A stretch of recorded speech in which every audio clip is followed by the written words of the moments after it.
en 2016, SCV Domaine Skiable a lancé un programme en fait, d'autoproduction d'énergie sur le domaine skiable en réutilisant un maximum d'infrastructures existantes au domaine. L'objectif du projet était de produire 30% de notre besoin énergétique annuel grâce aux énergies renouvelables et de cocher les 3 cases des 3 types d'énergie que sont le photovoltaïque, l'hydroélectricité et le petit éolien.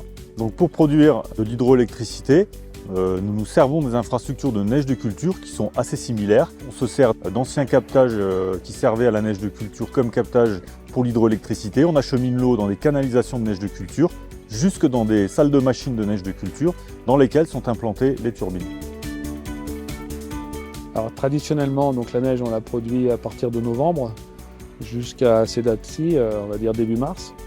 Il y a une période de remplissage de retenue d'altitude qui peuvent être plutôt dans la saison, enfin en automne, où là il peut y avoir un chevauchement entre le turbinage et la production de neige, enfin le remplissage des lacs. Mais sinon c'est assez séparé, sachant que le turbinage c'est quand même plus, on va dire à cette période au printemps, quoi, où il y a l'eau disponible en grande quantité.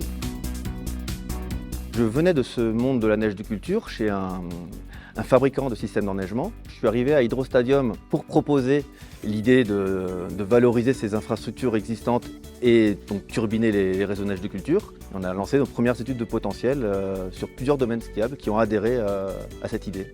L'aventure avec Serre Chevalier a démarré en février 2017 et donc j'apportais la solution de turbinage des réseaux neige et on a lancé 2 études de faisabilité sur les 2 aménagements qu'on a maintenant réalisés et mis en service sur les 2 sites de Serre Chevalier. Hydrostadium accompagne les exploitants de domaines skiables de la détection du potentiel jusqu'à la mise en service de l'aménagement avec une solution totalement intégrée qu'on appelle Hydroneige. Donc la prise d'eau de Villeneuve qui dérivait 30 litres par seconde, on a refait totalement la prise d'eau pour dériver aujourd'hui 370 litres par seconde. Donc la prise d'eau Coanda est composée d'un écran Coanda de maille 0,6 mm surmonté par une pré-grille vibrante, d'un clapet de chasse en rive droite et d'ouvrage en berge en rive gauche avec un dessableur surdimensionné de 16 mètres pour assurer la granulométrie de 200 microns imposée par les pompages neige de culture, d'un bassin de mise en charge et d'un local vanne de tête. Donc sur cette prise d'eau, il y a 2 départs. Le premier départ, c'est le départ existant en DN100 qui assure le remplissage de la retenue collinaire. Et le deuxième départ, c'est le nouveau départ en DN400 qui rejoint la conduite neige de culture qui sert pour les 2 usages, la production de neige de culture et l'hydroélectricité en rôle de conduite forcée jusqu'à la turbine. L'exigence de l'exploitant du SCV était de conserver le garage pour le stockage de la motoneige et du quad. Donc c'est pour ça qu'on a optimisé le design de l'installation pour pouvoir mettre la machine le plus au fond possible et laisser la première partie pour le stockage des véhicules. Donc une spécificité de l'arrivée de la conduite forcée est l'arrivée existante de cette conduite verte du pompage. Et sur cette conduite, on a réalisé un T pour descendre vers la vanne de pied de la turbine.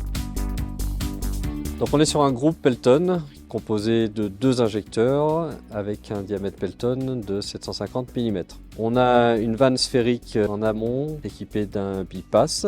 On a dû, pour des contraintes d'intégration, soigner la forme du collecteur. On avait un espace réduit, il a fallu donc adapter la forme de l'injecteur pour permettre un bon accès et la manœuvre des injecteurs et des vérins d'injecteurs notamment. Alors, une des particularités des réseaux neige et des exigences des exploitants, c'est qu'on voulait s'affranchir d'une centrale oléo-hydraulique. On a donc une vanne de garde qui est avec un servomoteur électrique. De même pour les 2 injecteurs, vérins électriques, tandis que le déflecteur est à commande pneumatique avec un petit groupe pneumatique et un ballon de réserve. Ce ballon permet donc d'appliquer les déflecteurs sans énergie en cas de coupure électrique et les injecteurs et la vanne qui sont eux à commande électrique disposent d'une batterie pour toujours être capable de mettre en sécurité les installations, les mettre à l'arrêt si on a une coupure d'électricité.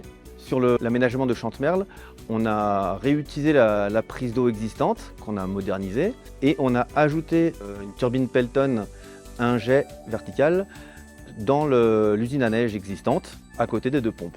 Donc pour l'usine de Chantemerle, cette fois on est sur un débit un peu plus faible à 72 litres par seconde et une chute plus importante Ça nous a permis d'aller chercher une vitesse de 1500 tours qui avait aussi l'intérêt de pouvoir avoir des équipements beaucoup plus compacts. On a aussi travaillé la forme du bâti toujours pour des problèmes d'intégration et de circulation autour des machines parce qu'on voit qu'on est proche des groupes de pompage, proche de la porte. Donc on a essayé de faire une machine la plus compacte possible, à axe vertical, de la même manière qui permettait de favoriser une place, un encombrement au sol réduit.